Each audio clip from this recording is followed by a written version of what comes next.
अथ 10 सर्गः।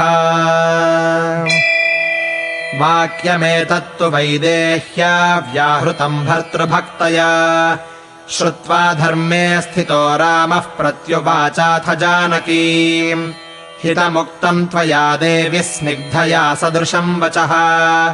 कुलम् व्यपदिशन्त्या च धर्मज्ञे जनकात्मजे किम् नु वक्ष्याम्यहम् देवि त्वयैवोक्तमिदम् वचः क्षत्रियैर्धार्यते चापो नार्तशब्दो भवेदिति ते चार्ता दण्डकारण्ये मुनयः संशितव्रताः माम् सीते स्वयमागम्य शरण्यम् शरणम् गताः वसन्तः कालकालेषु वने मूलफलाशनाः न लभन्ते सुखम् भीरुराक्षसैः क्रूरकर्मभिः भक्ष्यन्ते राक्षसैर्भीमैर्नरमांसोपजीविभिः ते भक्ष्यमाणा मुनयो दण्डकारण्यवासिनः अस्मानभ्यवपद्येति मामूचुर्द्विजसत्तमाः मया तु वचनम् श्रुत्वा तेषामेवम् मुखाच्युतम् कृत्वा वचनशुश्रूषाम् वाक्यमेतदुदाहृतम् प्रसीदन्तु भवन्तो मे ह्रीरेषा तु ममातुला यदीदृशैरहम् विप्रैरुपस्थेयैरुपस्थितः किम् करोमीति च मया व्याहृतम् द्विजसन्निधौ सर्वैरेव समागम्य वागियम् समुदाहृता राक्षसैर्दण्डकारण्ये बहुभिः कामरूपिभिः अर्दिता स्म भृशम् राम भवान्नस्तत्र रक्षतु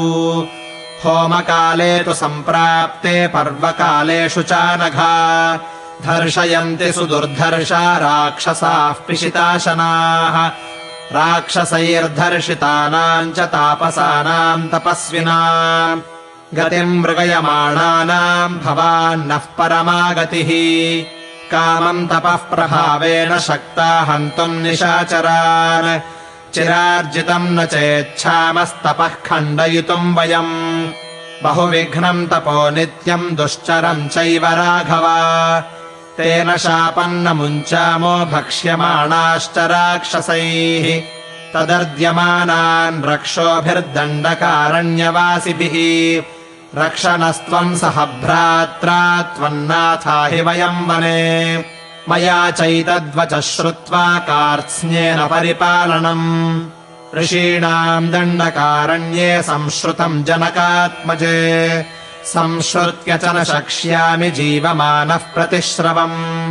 मुनीनामन्यथा कर्तुम् सत्यमिष्टम् हि मे सदा अप्यहम् जीवितम् जह्याम् त्वाम् वा सीते सलक्ष्मणा न तु प्रतिज्ञाम् संश्रुत्य ब्राह्मणेभ्यो विशेषतः तदवश्यम् मया कार्यमृषीणाम् परिपालनम् अनुक्तेनापि वैदेहि प्रतिज्ञाय कथम् पुनः मम स्नेहाच्च सौहार्दादिदमुक्तम् त्वया वचः परितुष्टोऽस्म्यहम् सीतेन ह्यनिष्टोऽनुशास्यते सदृशम् चानुरूपम् च कुलस्य तव शोभने सधर्मचारिणी मे त्वम् प्राणेभ्योऽपि गरीयसी इत्येवमुक्त्वा वचनम् महात्मा सीताम् प्रियाम् मैथिलराजपुत्रीम् रामो धनुष्मान् सह लक्ष्मणेन जगाम रम्याणि तपोवनानि इत्यार्षे श्रीमद् रामायणे वाल्मीकीये आदिकाव्ये अरण्यकाण्डे 10 सर्गः।